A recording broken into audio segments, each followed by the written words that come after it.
रूपमा नेतृत्वको आलोचना पनि भइरहेको छ। अपूर्ण यात्रामा अहिले सरकार चलिरहेको छ। सरसर्ती हेर्दाखेरि देउबा सरकार अपूर्ण भएको ठान्नुहुन्छ अथवा यो एउटा वास्तविकता होइन? मैले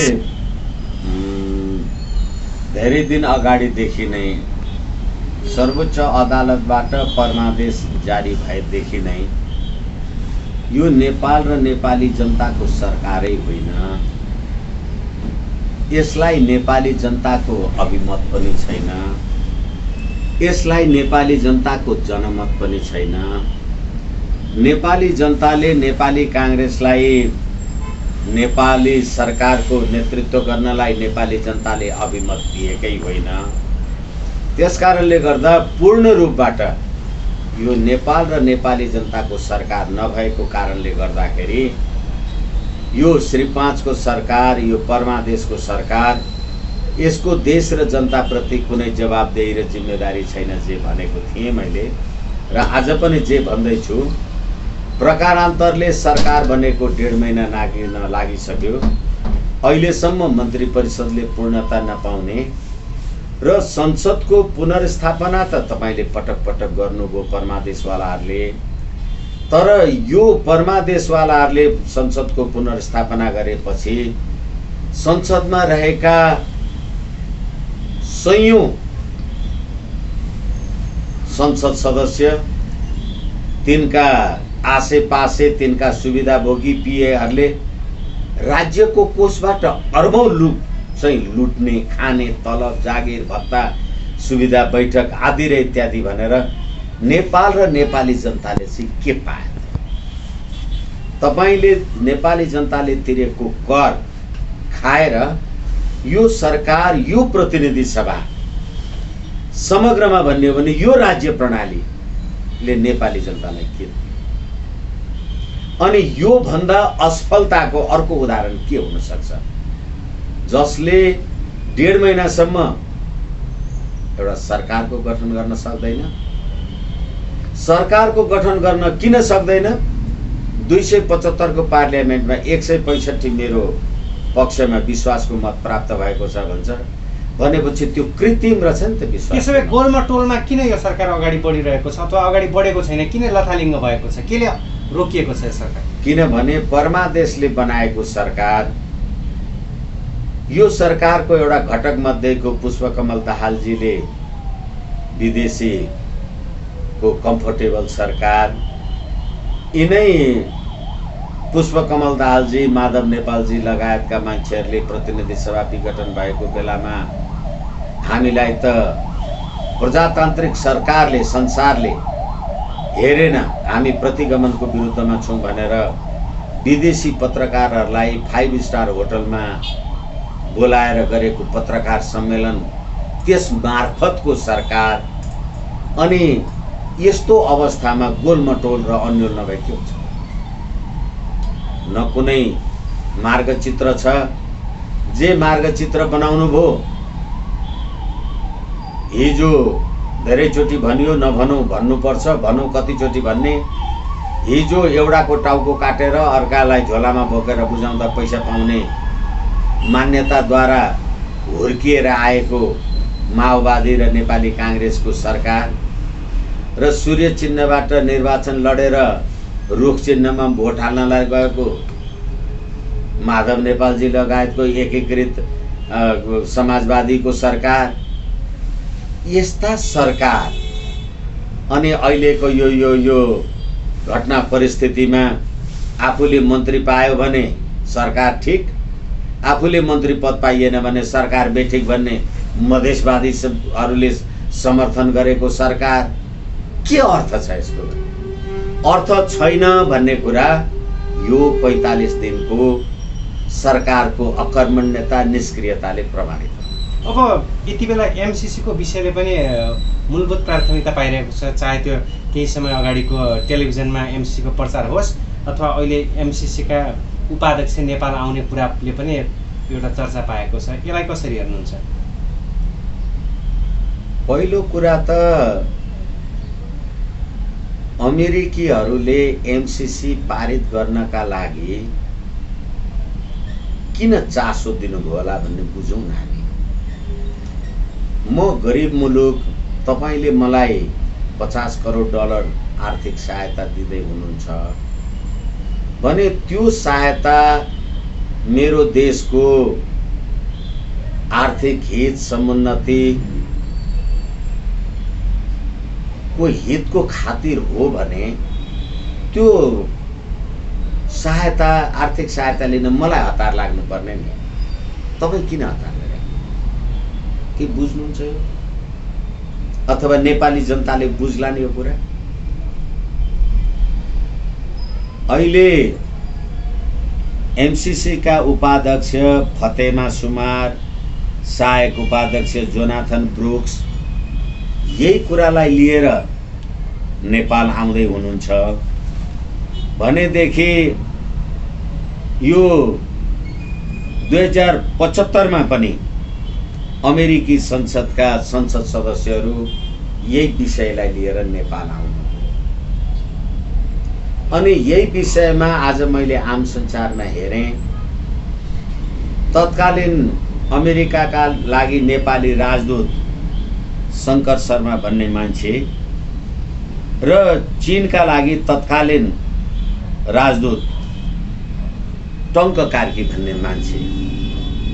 चीनका राजदूत भन्छन् यो असंलग्न परराष्ट्र नीतिको विरुद्ध छ, यसले इन्डो पेसिफिक स्ट्राटेजी, सैन्य रणनीति, पश्चिमा सैन्य रणनीतिमा नेपाललाई प्रवेश गराउँछ भनेर एउटा यो देशको राजदूत भन्छ, चिनिया राजदूत, भूतपूर्व राजदूत। अर्को शङ्कर शर्मा भन्ने मान्छे त निर्लज्ज रूपले के भन्छ भने यो पूर्वाधार विकासको लागि मात्रै हो।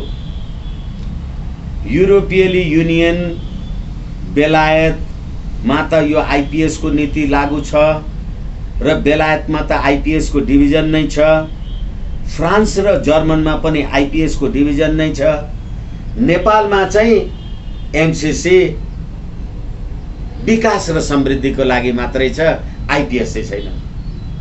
कुनै पागल मान्छेले भनेको कथन जस्तो त्यही गतिविधि तपाईले युरोप, अमेरिका र संसारका अरू मुलुकमा लगाउँदाखेरि सैन्य रणनीति अन्तर्गत हुन्छ।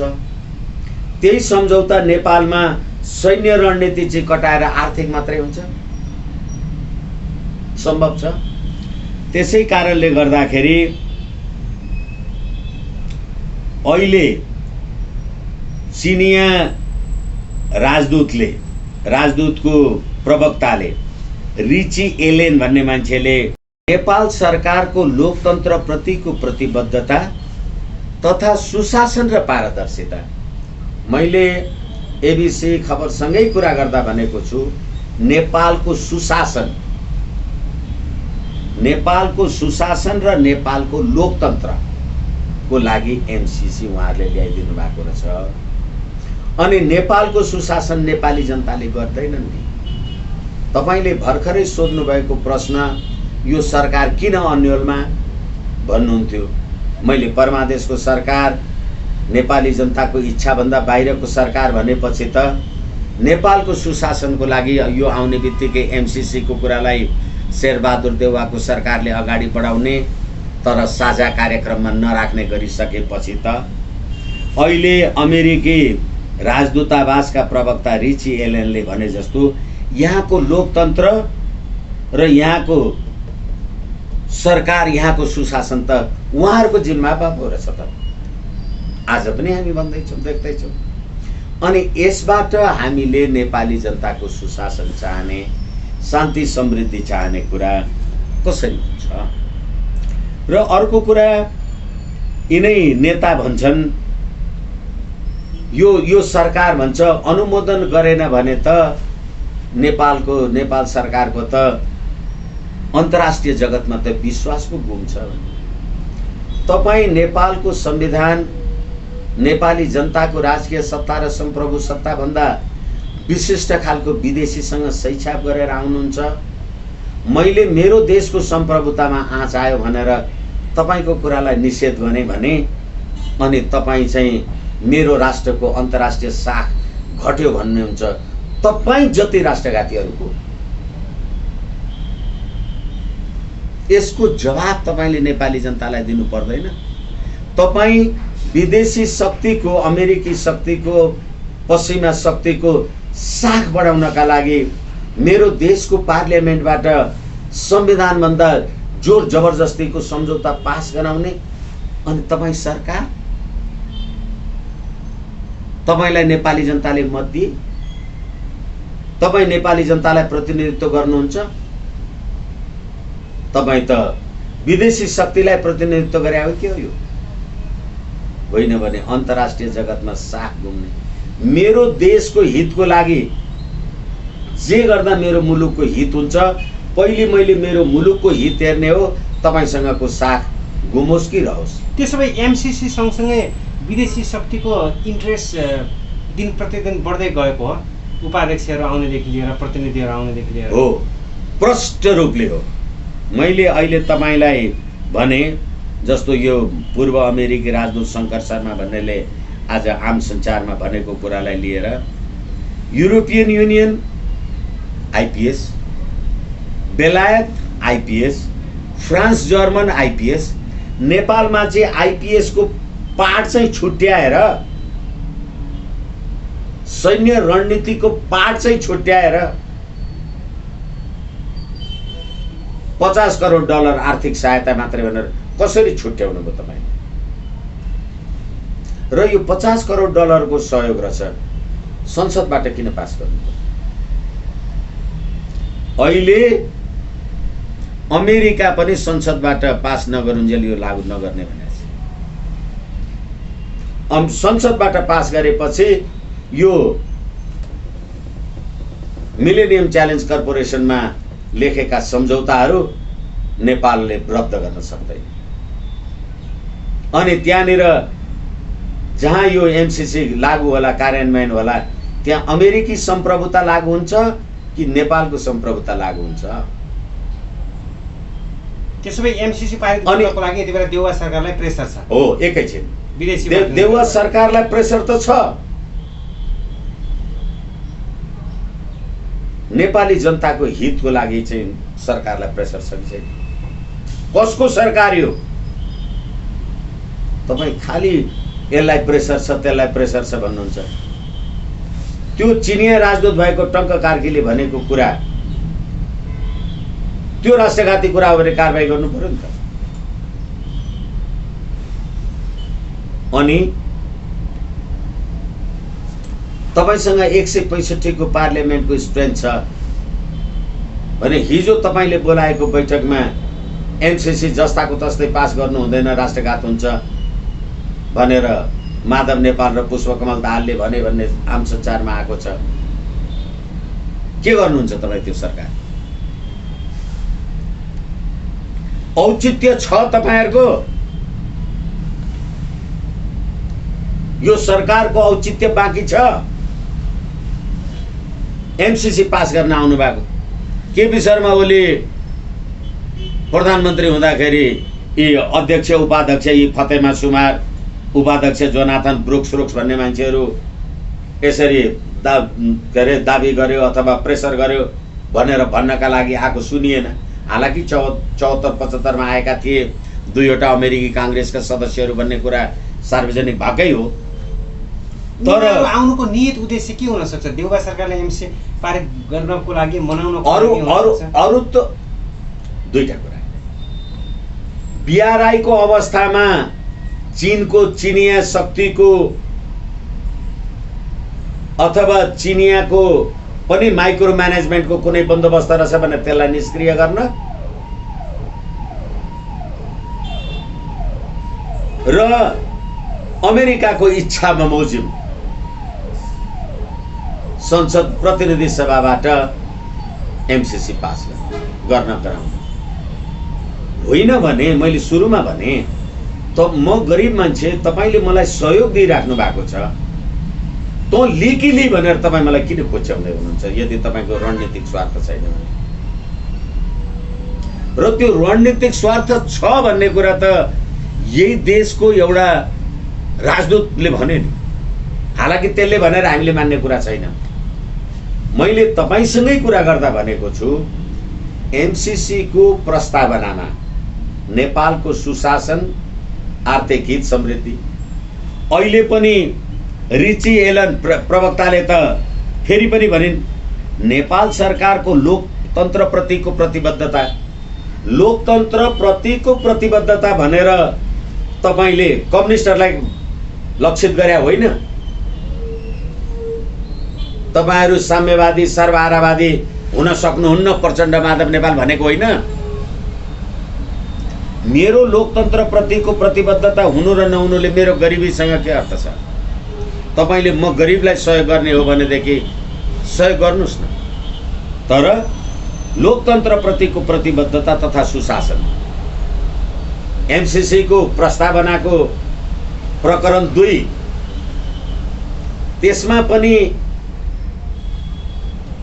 नेपालको सुशासनको प्रश्न उठाइएको छ। होली वाइन प्रकरणमा केपी शर्मा ओलीलाई 1 करोडको सुशासनको तकमा दिने हक जहान होइन। केपी शर्मा ओलीको सुशासन कतिन्जेल चल्यो हेर्दै हुनुहुन्छ होला नि अहिले। अब फेरि एमसीसी को सुशासन आउने।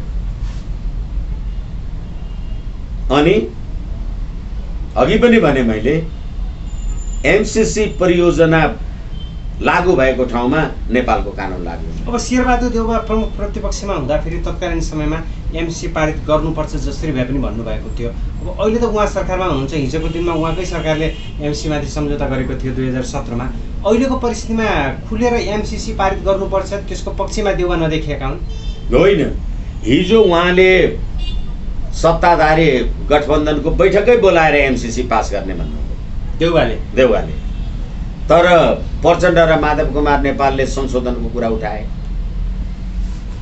अनि त्यतिखेरै चिनिया राजदूत, पूर्व चिनिया राजदूत भएको मान्छे त्यो टङ्क कार्की भन्ने मान्छेले यो राष्ट्रघाती छ भने, अनि प्रचण्डहरू संशोधन सहित पास गर्नुपर्छ भनेपछि त्यसैले मैले तपाईलाई अघि पनि निवेदन गरेँ, तिमीले प्रतिनिधि सभामा 165 संसद सदस्यहरूको समर्थनमा सरकार बने भनेको कुरा नाटक रहेन रहेछ भनेको, कृत्रिम रहेन रहेछ भनेको होइन भने पास गर्नु नि। किन पास पनि गर्न सकिएन, फेल पनि गर्न सकिएन? किनभनेदेखि एमसीसी को प्रावधान छ, तपाईले चाहनु भएन भने 30 दिनको सूचना दिएर रद्द गरे हुन्छ। किन रद्द गर्नुहुन्न? अझ पास गर्नका लागि अमेरिकाबाटै यसका उपाध्यक्ष र यसका सहायक उपाध्यक्षहरू किन आउँछन्? कतिलाई आउँछन् थाहा छ? तर अहिले त विरोध हुन थालिसक्यो नि। हामीले उपाध्यक्षलाई नेपाल आउन दिँदैनौँ, कालो झन्डा देखाउँछ एयरपोर्टमा भनेर कुरा उठिसकेको छ। होइन, तपाईँ कालो देखाउनुहोस् कि तपाईँ सेतो देखाउनुहोस्, नेपाली जनताले त मलाई 275 को पार्लियामेन्टमा 171 जनाको स्ट्रेन्थमा सरकार बनाउने मलाई नेपाली जनताले अभिमत दिएको थियो नि।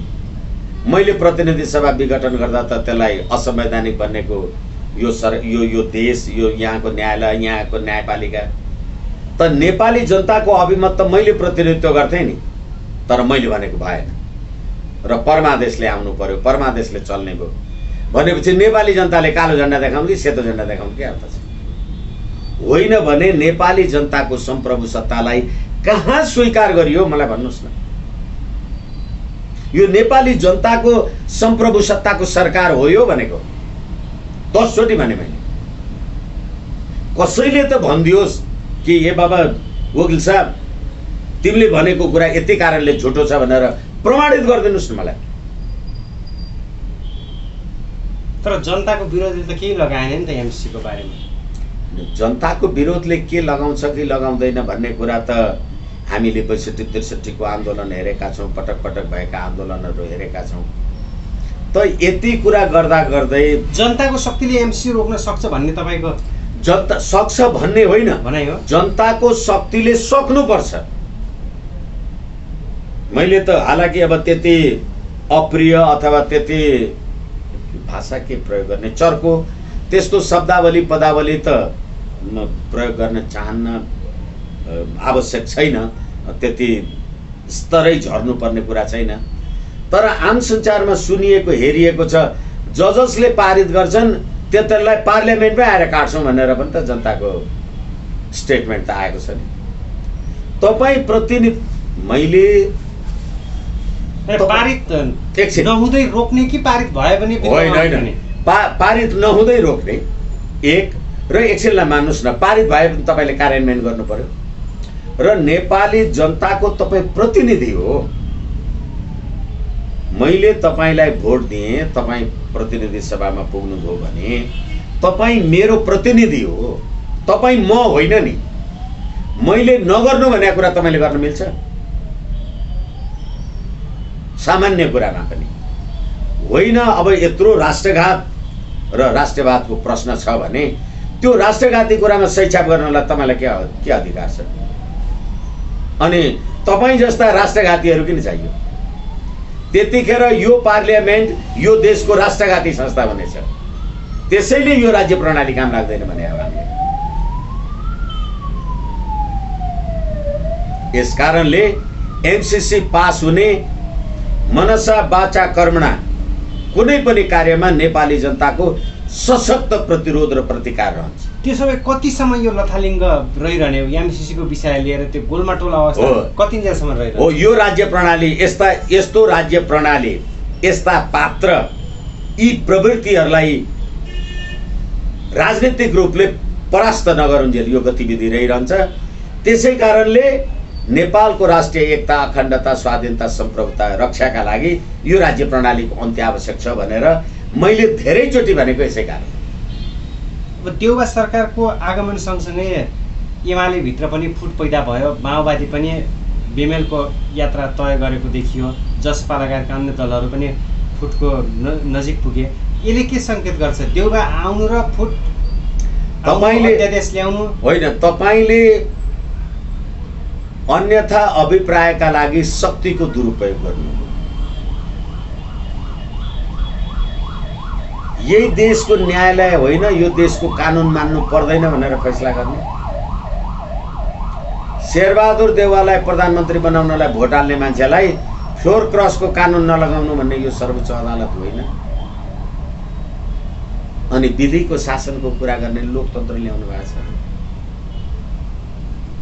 अनि अहिले तपाईँले नाम लिएका पात्र र प्रवृत्तिहरू एउटा पार्टीको एउटा प्रतिबद्धतामा निर्वाचन लडेर आएर अर्कोको सामु घुँडा टेक्न जाने काम कारबाही जे गर्नुभएको छ आन्तरिक राजनीतिमा, त्यसले तपाईँको शान, शौकत, हैसियत, इज्जत, मर्यादा, प्रतिष्ठा, व्यक्तित्व, तपाईँको संलग्नता, तपाईँको दलाली देखिएन। अनि यो राज्य प्रणाली नेपाली जनताले यसलाई प्रतिकार गर्दैनन् भने कि देश रहँदैन कि प्रणाली रहँदैन। त्यसो भए यी लथालिङ्ग अवस्था सँगसँगै व्यवस्थामाथि धेरै ठुलो धक्का पर्नेवाला छ, परिरहेको छ। तर प्रश्न के हो भनेदेखि यो प्राविधिक रूपमा मात्रै टिकेको कुरा हो। मैले तपाईँलाई फेरि पनि भने यो नेपाली जनताको सरकारै होइन, यो प्राविधिक हो नि, खालि अदालतले थापिदिएको सरकार। यही अदालत कानुन लाग्दैन भन्छ फ्लोर क्रस गर्दा, यही पार्लियामेन्ट फ्लोर क्रस गर्यो भनेदेखि त संसद सदस्य जान्छ भनेर संविधानमा लेख्छ। अदालत संविधान मान्दैन यो देशमा। कस्तो प्रणाली ल्याउनु भएको छ? त्यसैले यसको अन्त्य अवश्य भएको छ। ठिक छ, जाँदा जाँदै अहिलेको परिस्थितिमा केन्द्रित भएर सम्पूर्ण नेपालीहरूलाई के भन्न चाहनुहुन्छ? सम्पूर्ण नेपाली जनतालाई राष्ट्रघातको एमसीसी लगायत होस्, कुरामा विदेशी हस्तक्षेपका कुरा होस्, जयसिंह धामीको भारतसँग गरेको 12 बुँदे समझदारीका कुरा होस्, र तपाईँले कुरा उठाइहाल्नुभयो। तपाईँ नेपाली त सार्वभौम भई फैलिएका मेची महाकाली भनेर कहिलेदेखि हुनु भएको सार्वभौम? यो संविधान, यो राज्य व्यवस्था आएपछि 62-63 पछि भएको हो। 62-63 पछाडि तपाईँ सार्वभौम हुनुभयो। अनि महाकाली भन्दा पारीको जयसिंह धामी तुइन खुस्काएर मारिदियो भने त्यो नेपाली थियो के थियो? त्यो त्यही राष्ट्रिय गान गाएर हिँड्नुहुन्छ होइन सबै? त्यसो भए राष्ट्रिय गानले सिङ्गो नेपाललाई समावेश गरेन भन्ने तपाईँको गुनासो? गुनासो होइन शेषमणिजी, तपाईलाई म जिम्मेवारीका साथ एबिसी टेलिभिजन मार्फत भन्दैछु, सयौं थुङ्गा फुलका एउटै माला हामी नेपाली। फुल फुल्ने फुलबारी कसले बनायो? पृथ्वीनारायण शाहले बनाए। अनि एउटै माला, ती सयौं थुङ्गा फुल कसरी एउटा मालामा हुन्छ? केमा हुन्छ त्यो माला? कसरी बन्छ? त्यो मालालाई एकताको सूत्रमा आबद्ध गर्ने धागो कहाँ छ? अनि त्यो फुल फुल्ने फुलबारीमा मखमली, क्यातुके, सयपत्री, हजारौं थरी फुल फुल्छन् कि एउटा मात्रै फुल्छ? अनि त्यो फुलबारीका मालिक को हुन्? लाज छैन? अनि सार्वभौम भई तपाई 62-63 मा मात्रै सार्वभौम हुनुभयो कि विक्रम सम्वत 1825 मा पृथ्वीनारायण शाहले विशाल नेपाल, बहादुर शाहले विशाल नेपाल 1,14,000 वर्ग किलोमिटर सुगौली सन्धिमा नेपालले गुमाएको भूमि। भारत 1947 पछि स्वतन्त्र भयो होला। तपाई 250 वर्षदेखिको सार्वभौम भनेको दिल्लीमा 12 बुँदे समझदारी गरेर सार्वभौम हुनुभयो। त्यो राष्ट्रिय गान हुन्छ तपाईको? अनि फैलिएका मेची महाकाली। अनि तपाईले हाम्रो लिम्पियाधुरा, लिपुले, कालापानी अनि महाकाली पारीको चाँदनी दोधारा, अनि पूर्वमा पश्चिममा किल्ला काङ्गडा, पूर्वमा टिस्टा पुगेथ्यौं। त्यो सम्पूर्ण दाबी बुझाउनु भयो नि तपाईले। अनि जयसिंह धामी मरेको तपाईलाई चिन्ता छ? तपाईलाई त मालिक रिसाउनु होला भन्ने चिन्ता छ।